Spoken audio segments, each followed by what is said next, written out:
ಮಾತಂಗಿನಿ ಹಜ್ರಾ ಅವರು 1942ರ ಸೆಪ್ಟೆಂಬರ್ 29ರಂದು ಕೊನೆಯುಸಿರೆಳೆದರು. ಭಾರತ ಸ್ವಾತಂತ್ರ್ಯ ಹೋರಾಟದ ಹಾದಿಯಲ್ಲಿ ಮನ್ನಣೆ ಸಿಗದ ಅನೇಕ ಹೋರಾಟಗಾರರು ಇದ್ದರು. ಅವರನ್ನು ಕೇವಲ ಉಲ್ಲೇಖಿಸಲಾಗಿದೆ ಅಷ್ಟೇ. ಆದರೆ ಕಾಂಗ್ರೆಸ್ಗೆ ಸೇರುವ ಮೂಲಕ ಪ್ರಶಂಸೆ ಗಳಿಸಿದ ಕೆಲವು ನಾಯಕರಿಗಿಂತ ಈ ಅಜ್ಞಾತ ಸ್ವಾತಂತ್ರ್ಯ ಹೋರಾಟಗಾರರ ಕೆಲಸವು ಎಷ್ಟೋ ಮಿಗಿಲಾಗಿದೆ. ಮಾತಂಗಿನಿ ಹಜ್ರಾ ಅವರು ತಮ್ಮ 62ನೇ ವಯಸ್ಸಿನಲ್ಲಿ ಸ್ವಾತಂತ್ರ್ಯ ಚಳುವಳಿಗೆ ಸೇರಿ ಇತಿಹಾಸ ಸೃಷ್ಟಿಸುವಲ್ಲಿ ಯಶಸ್ವಿಯಾದರು. ಮೂಲತಃ 12ನೇ ವಯಸ್ಸಿನಲ್ಲಿ ಮಾತಂಗಿನಿ ಹಜ್ರಾ ತನ್ನ ಅಜ್ಜನಿಗಿಂತಲೂ ಹಿರಿಯವರನ್ನು ವಿವಾಹವಾಗಬೇಕಾಯಿತು. 18ನೇ ವಯಸ್ಸಿನಲ್ಲಿ ಮಾತಂಗಿನಿ ಮಕ್ಕಳಿಲ್ಲದ ವಿಧವೆಯಾದರು. ಅವರ ಮಲಮಕ್ಕಳು ಅವರನ್ನು ಮನೆಯಿಂದ ಹೊರಹಾಕಿದಾಗ ಅವರು ಕೂಲಿ ಕೆಲಸ ಮಾಡಿಕೊಂಡು ಜೀವನ ಸಾಗಿಸಲು ಪ್ರಾರಂಭಿಸಿದರು.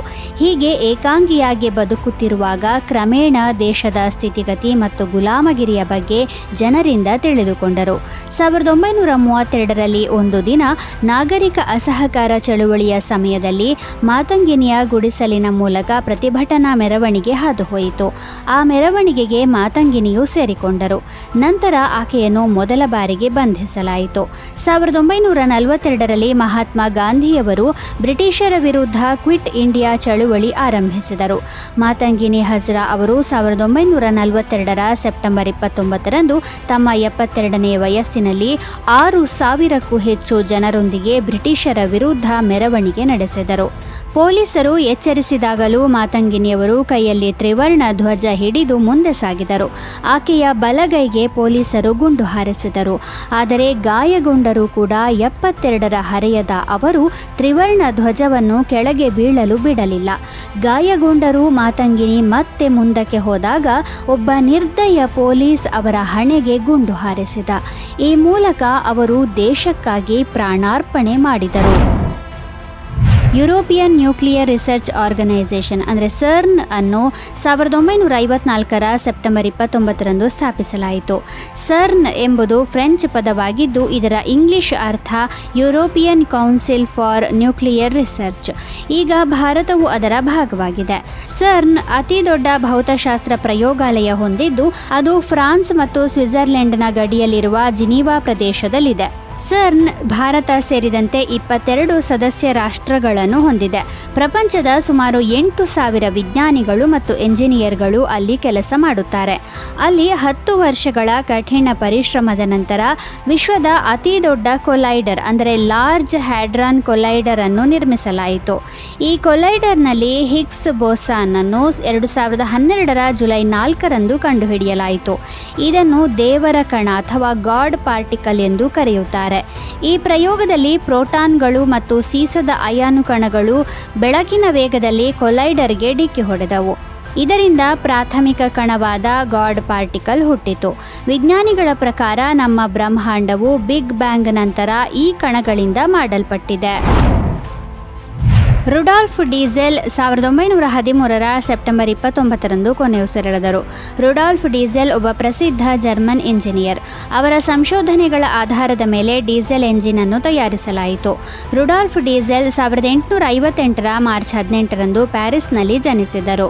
ಶಿಕ್ಷಣದ ನಂತರ ರುಡಾಲ್ಫ್ ಡೀಸೆಲ್ ಭವಿಷ್ಯದ ಡೀಸೆಲ್ ಎಂಜಿನ್ ಅನ್ನು ರಚಿಸುವ ಉದ್ದೇಶದ ಮೇಲೆ ಮ್ಯೂನಿಚ್ನಲ್ಲಿ ಸಂಶೋಧನೆಯನ್ನು ಪ್ರಾರಂಭಿಸಿದರು.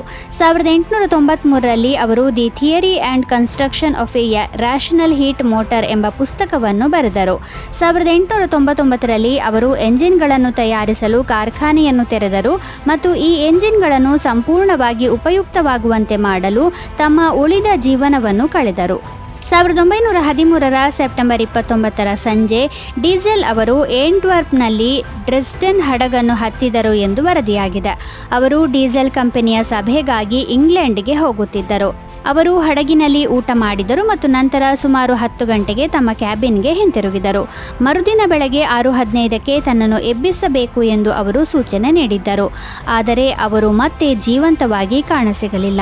10 ದಿನಗಳ ನಂತರ ಸಿಬ್ಬಂದಿಗೆ ಸಮುದ್ರದಲ್ಲಿ ಒಂದು ಮನುಷ್ಯನ ಶವ ಸಿಕ್ಕಿತು. ಮೃತ ವ್ಯಕ್ತಿಯ ವೈಯಕ್ತಿಕ ವಸ್ತುಗಳನ್ನು ನೋಡಿದಾಗ ಆ ದೇಹವು ರುಡಾಲ್ಫ್ ಡೀಸೆಲ್ ಅವರದ್ದು ಎಂದು ತಿಳಿದು ಬಂದಿತ್ತು.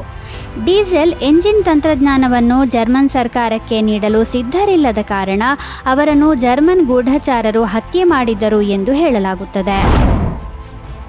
2006ರ ಸೆಪ್ಟೆಂಬರ್ 29ರಂದು ವಿಶ್ವದ ಮೊದಲ ಮಹಿಳಾ ಬಾಹ್ಯಾಕಾಶ ಪ್ರವಾಸಿ ಅನುಶೇಹ್ ಅನ್ಸಾರಿ ಸುರಕ್ಷಿತವಾಗಿ ಭೂಮಿಗೆ ಮರಳಿದರು. 1966ರ ಸೆಪ್ಟೆಂಬರ್ 12ರಂದು ಇರಾನ್ನಲ್ಲಿ ಜನಿಸಿದ ಅನುಶೇಹ್ ಅನ್ಸಾರಿ ಇರಾನ್ ಅಮೆರಿಕನ್ ಉದ್ಯಮಿ. ಅವರು ಮೊದಲ ಮಹಿಳಾ ಬಾಹ್ಯಾಕಾಶ ಪ್ರವಾಸಿ ಮತ್ತು ಬಾಹ್ಯಾಕಾಶಕ್ಕೆ ಹೋದ ಮೊದಲ ಮುಸ್ಲಿಂ ಮಹಿಳೆ. ಅನ್ಸಾರಿ 1984ರಲ್ಲಿ ಇರಾನ್ನಿಂದ ಅಮೆರಿಕಕ್ಕೆ ತೆರಳಿದ್ದರು. 2002ರಲ್ಲಿ ಅವರು ಎಕ್ಸ್ ಪ್ರೈಸ್ ಫೌಂಡೇಶನ್ಗೆ ಹಲವಾರು $ಮಿಲಿಯನ್ ಕೊಡುಗೆಯಾಗಿ ನೀಡಿದರು. ಅವರ ದೇಣಿಗೆಯನ್ನು ಗೌರವಿಸಲು ಎಕ್ಸ್ ಪ್ರೈಸ್ ಫೌಂಡೇಶನ್ ಅಧಿಕೃತವಾಗಿ ಅದರ ಹೆಸರನ್ನು ಅನ್ಸಾರಿ ಎಕ್ಸ್ ಪ್ರೈಸ್ ಎಂದು ಬದಲಾಯಿಸಿತು. ಅನ್ಸಾರಿ ಅವರು ಬಾಹ್ಯಾಕಾಶವನ್ನು ಖಾಸಗೀಕರಣಗೊಳಿಸುವ ಪರವಾಗಿದ್ದರು. ಬಾಹ್ಯಾಕಾಶ ಪ್ರವಾಸೋದ್ಯಮ ಕಂಪನಿಯಾದ ಸ್ಪೇಸ್ ಅಡ್ವೆಂಚರ್ಸ್ ಲಿಮಿಟೆಡ್ ಮೂಲಕ ಅವರು ತಮ್ಮ ಬಾಹ್ಯಾಕಾಶ ಪ್ರಯಾಣವನ್ನು ಏರ್ಪಡಿಸಿದರು. ಕಾರ್ಯಾಚರಣೆಯಲ್ಲಿ ಭಾಗವಹಿಸಲು ಅನ್ಸಾರಿ ಅವರಿಗೆ ಸುಮಾರು $20 ಮಿಲಿಯನ್ ಪಾವತಿಸಲಾಯಿತು. 2006ರ ಸೆಪ್ಟೆಂಬರ್ 18ರಂದು ಅವರು ಸೋಯುಜ್ TMA-9ನಲ್ಲಿ ಬಾಹ್ಯಾಕಾಶಕ್ಕೆ ತೆರಳಿದರು.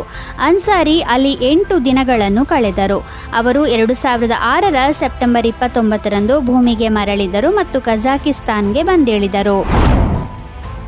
ಪ್ರತಿ ವರ್ಷ ಸೆಪ್ಟೆಂಬರ್ 29ರಂದು ವಿಶ್ವ ಹೃದಯ ದಿನವನ್ನು ಆಚರಿಸಲಾಗುತ್ತದೆ. ಹೃದ್ರೋಗದ ಬಗ್ಗೆ ಜನರಲ್ಲಿ ಜಾಗೃತಿ ಮೂಡಿಸುವುದು ಇದರ ಉದ್ದೇಶವಾಗಿದೆ. ಹೃದಯಾಘಾತದಿಂದ ಪ್ರತಿ ವರ್ಷ 2 ಕೋಟಿಗೂ ಹೆಚ್ಚು ಜನರು ಸಾವನ್ನಪ್ಪುತ್ತಿದ್ದಾರೆ. 1999ರಲ್ಲಿ ವರ್ಲ್ಡ್ ಹಾರ್ಟ್ ಫೆಡರೇಷನ್ ವಿಶ್ವ ಆರೋಗ್ಯ ಸಂಸ್ಥೆಯ ಸಹಯೋಗದೊಂದಿಗೆ ಹೃದಯಾಘಾತವನ್ನು ತಡೆಗಟ್ಟಲು ಮತ್ತು ಜನರಲ್ಲಿ ಜಾಗೃತಿ ಮೂಡಿಸಲು ವಿಶ್ವ ಹೃದಯ ದಿನವನ್ನು ಸ್ಥಾಪಿಸುವುದಾಗಿ ಘೋಷಿಸಿತು. ಈ ದಿನದ ಪರಿಕಲ್ಪನೆಯನ್ನು ವಿಶ್ವ ಆರೋಗ್ಯ ಸಂಸ್ಥೆಯ ಅಧ್ಯಕ್ಷ ಆಂಟೋನಿ ಬೇಯಸ್ ಡಿ ನೀಡಿದರು. ವಿಶ್ವ ಹೃದಯ ದಿನವನ್ನು ಮೂಲತಃ 2011ರವರೆಗೆ ಸೆಪ್ಟೆಂಬರ್ನ ಕೊನೆಯ ಭಾನುವಾರದಂದು ಆಚರಿಸಲಾಗುತ್ತಿತ್ತು.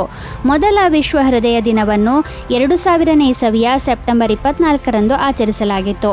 ಆದರೆ 2012ರಿಂದ ಇದನ್ನು ಸೆಪ್ಟೆಂಬರ್ 29ರಂದು ಆಚರಿಸಲು ಪ್ರಾರಂಭಿಸಲಾಯಿತು.